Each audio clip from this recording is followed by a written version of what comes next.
Cameron Bright brought one of the most underrated characters on screen when X-Men: The Last Stand came out. Leech, the mutant who can negate any power around him, honestly deserved to be in the movies, and while Cameron Bright did not paint himself green to accurately portray Leech, we do appreciate the lack of hair. Introduced back in 1983 in issue number 179 of Uncanny X-Men, the little green guy with no hair and no nose, while he may look extremely weird and a little scary, is nothing short of a sweet kid, and it is kind of unfair how many bad things have happened to him. In today's video, we will take a little tour through his character arcs as seen in the movie and the comics. If you are interested, please stay tuned and let's get to it. Before we go into our explanation, we have a very small request. If you like our content, please support us by subscribing to our channel. This is a small click for you, but for us, it means a lot. Thank you. Let's begin. Thank you, Jimmy. Leech from the X-Men: The Last Stand. X-Men: The Last Stand may not have been everyone's favorite, but every X-Men fan has to admit that thanks to that movie, a lot of characters who were not as mainstream as Cyclops, Storm, or Wolverine came to popularity, such as Callisto. Now, in the comics, when Callisto formed the Morlocks, she did so with someone called Leech, and you guessed it, Leech was also in the X-Men: The Last Stand movie. In the movie, Leech, who was also referred to as Jimmy, had the power to effectively neutralize anyone's mutant powers by just being near them. Because of this, Leech was going to play an extremely important role in forming the cure to get rid of the mutants' powers. He was kept in the very famous Alcatraz Island and was undergoing research. Now, Magneto and his Brotherhood of Mutants were all about the whole preservation of mutants. Of course, the preservation of mutants would become extremely difficult if the cure was made from Leech. So, to prevent the whole thing from happening, Magneto decided that the best thing to do would be to kill Leech.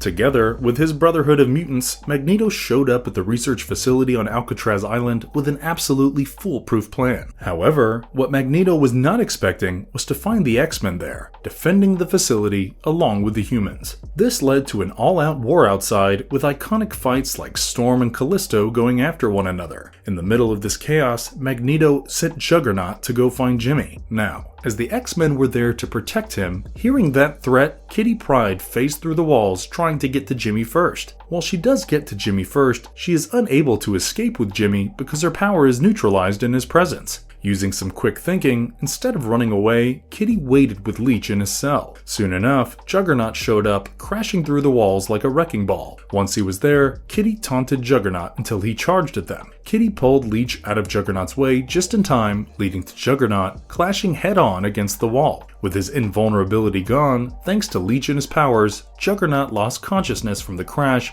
and using that as an opportunity, Kitty and Leech left the facility. The last we see of Jimmy, he was in Xavier's school for gifted youngsters as a student, and Storm, the new leader of the team, was very welcoming towards him. That is the last time we see Leech in the movie series, and honestly, that was a very hopeful ending for his character. True origin of Leech. However, when it comes to the comics, things were not so simple. You see, when it comes to the comics, the way the character of Leech was portrayed was far different than its movie counterpart. In the comics, Leech's family left him to die after his powers manifested. However, he was soon found by Caliban, the mutant who had the power to see other mutants. Once Leech was found, Caliban invited Leech to join the team he was a part of. See, Caliban came across Callisto, the mutant who made the tunnel system her home. Together, these two allied, and under her urging, Caliban was looking for other mutants who were abandoned by their family and needed a safe place. Leech was always found to be near Anna Lee, who had the ability to project her emotions. As Anna Lee struggled with depression after losing her children, and as she was a projecting empath, whoever was around her was incredibly affected by her depression. However, thanks to Leech being around her, it effectively neutralized her powers, making it easier for her to socialize. This closeness led to Leech often seeking some sort of motherly affection from Anna Lee. Now, Anna Lee, who was understandably traumatized from losing her child, was not ready to be close to Leech. However, soon enough, thanks to their friends, Anna Lee eventually warmed up to Leech, accepting it whenever he called her mama. Life as a Morlock and the Massacre of Mutants. Leech had soon integrated himself into the group of Morlocks, the people who were living in the tunnels under the guidance of Callisto. Life was decently good there, but not for long. Rusty Collins, better known as Fire Fist, was assumed to have entered the Morlocks' alley. Following him, Artie Maddox and Skids came down the alley. They expected to meet Rusty, but instead they came across our boys, Leech and Caliban. That was also coincidentally the same time the Marauders attacked the Morlocks. The Marauders were a group of mutants under the guidance of Mr. Sinister, and they were basically killing off any Morlock they could find. Artie, Leech, and Caliban were attacked by Sabretooth, but they were saved by the X-Factor. At one point in the midst of this chaos, Leech and Caliban got separated from Artie. Several Morlocks were dying around them, scaring the two mutants. However, Powerback showed up soon enough and saved the two mutants from all of this. They took them back to the X-Factor complex, and that was when Leech learned that Annalie was killed in this brutal fight, along with many others.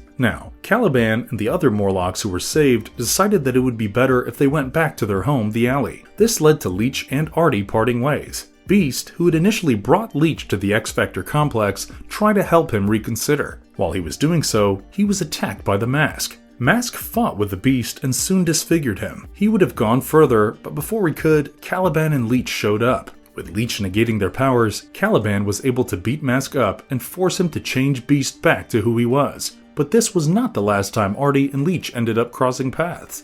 Generation X and the troubles it brought with it. Artie and Leech actually ended up going to a boarding school together. This boarding school, called St. Simon's, took them in despite their mutations, which was a big deal. Once they joined the classes, they ended up finding another mutant of their age known as Takeshi Matsuya, also known as the Whiz Kid. Now, these two mutants were assumed to be infants and were kidnapped. Who kidnapped them? Naastir, the demon, of course. The demon wanted to get his hands on 10 infant mutants, so when he saw Artie and Leech there, who were definitely not infants, you can imagine how disappointed he was. But despite that disappointment, they were not set free. In fact, the demon held them captive, and when the students of X-Factors, who called themselves the X-Terminators, showed up, they got captured as well. With so many mutants, the demons teleported them to Times Square. There, Magic, a member of New Mutants, was trying her best to open a portal to Limbo, the dimension full of demons, to get her teammates out. But this was proven to be much more difficult than initially thought because the demon had gotten 10 mutant infants in his hands.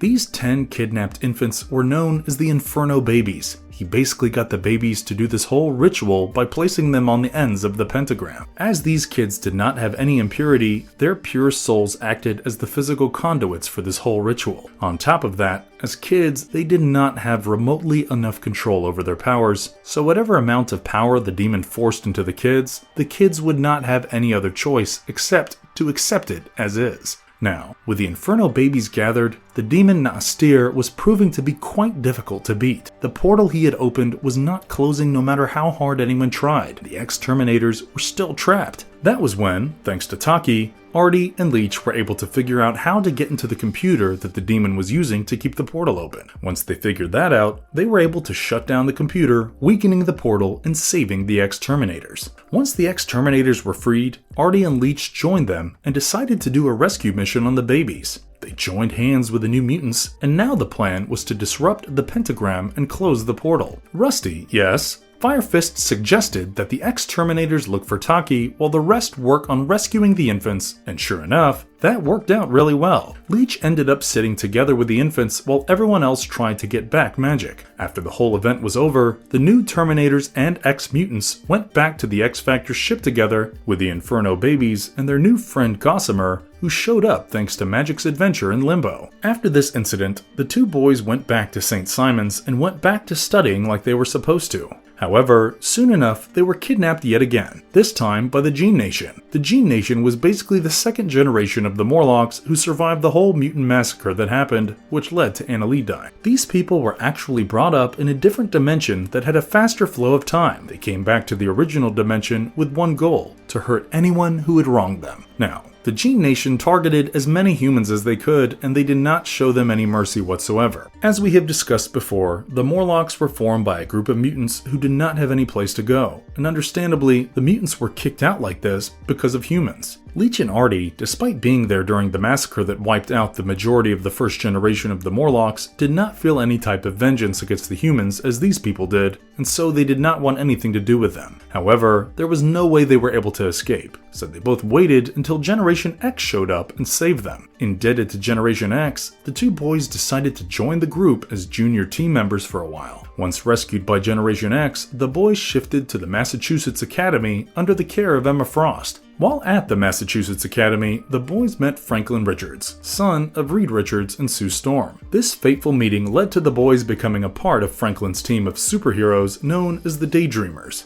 But this team did not last for long, as when Franklin's parents came back from the alternate dimension that they were trapped in, the group disbanded. So with that, Leech and Artie returned to their academy life with much more interest in active roles. Soon enough, however, the academy went bankrupt. In this moment, Emma Frost gave Artie and Leech an image inducer so that anyone who looked at them would see them as normal humans. However, the two boys ended up abusing the technology, and soon enough, their identities were revealed. This in turn led to the identity of the Academy as a home for mutants to be revealed as well, and it was completely shut down. All the kids were sent to safer places, and it was assumed that Leech had been moved to a different institute. However, the truth was far from that. The bitter truth and abuse of Leech's powers. Soon enough, we find out that Leech was never actually transferred to a different school. He was instead moved to the Weapon X program, and he was forced to be a part of this machine that would take away the powers of any mutant attached to it. Once the power was taken from a mutant, this machine could also project the power to any other mutant,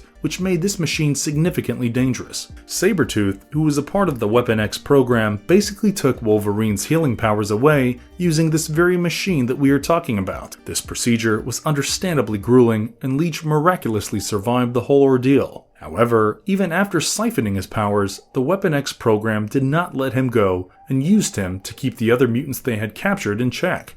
Freedom, but at what cost? So when the M-Day happened, a lot of mutants lost their powers. Surprisingly, Leech was the one who did not lose his powers. He somehow managed to escape from the Weapon X program, and he showed up at Neverland. Outlaw decided to take Leech in, but unbeknownst to him, Leech was completely mind-controlled by Johnny D. Johnny D wanted to kill off Mr. M, and he used Leech to do that. Lee touched Mr. M and negated his powers, and then Magma, another mutant, touched Mr. M to kill him. However, there was no guarantee that the plan was a success because Mr. M evolved into a bunch of butterflies, which one can look at and assume he lived on in a way. Leech then ended up joining Lorelei, hoping to leave this turbulent life behind. However, the moment after we saw him in the alley with Caliban, where Caliban got incapacitated by a blast, Bliss attacked Leech and injected him with poison. Before the Civil War happened, Leech was living in the camps on the Xavier Institute property. The whole area was surrounded by sentinels, which stopped mutants from coming through. Eventually, Domino and Shatterstar freed him, and together they went to the safe base that Captain America had designated for mutants.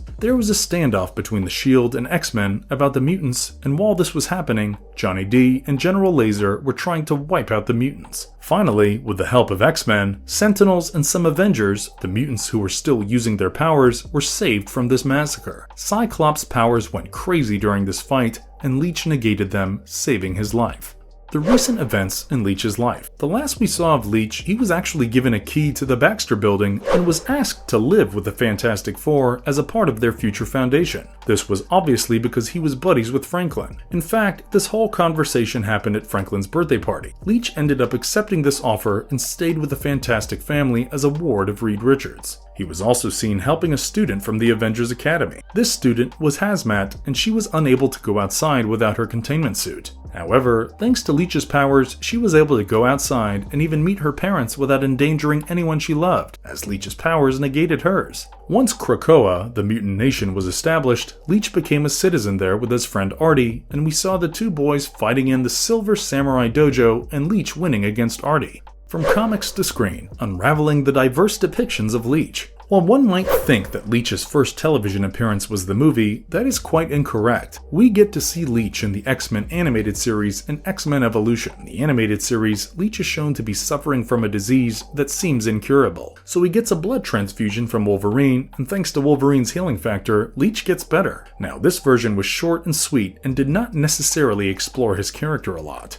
In the X-Men Evolution, Leech leads a very different life. Firstly, his last name is Leech, while in the comic, Leech is the codename he gets. On top of that, in this storyline, he has a mother who refuses to believe that he is a mutant. Even though his mutations are manifesting, she keeps telling him to suppress them and prohibits him from learning about mutants for his own safety. One day, Leech is at a store with his mom to buy some stuff as one does, and he's getting bullied by the people there. Spike, who as most of you know is a mutant, comes to his rescue. This leads to him having more conflicted emotions about the mutants as this mutant has saved him, but his mother has vehemently insisted that mutants are bad news. Eventually, when the Morlocks and X-Men are trying to fight off the MRD, Leech's power manifests in a full-fledged way, leading to him negating every power around him, including kinetic, electric, and mutant powers. When Apocalypse shows up in the X-Men Evolution to defeat him, Rogue decides to bring in Leech. Using her power, she absorbs some of Leech's and disables all the machines that Apocalypse is using in order to stop him.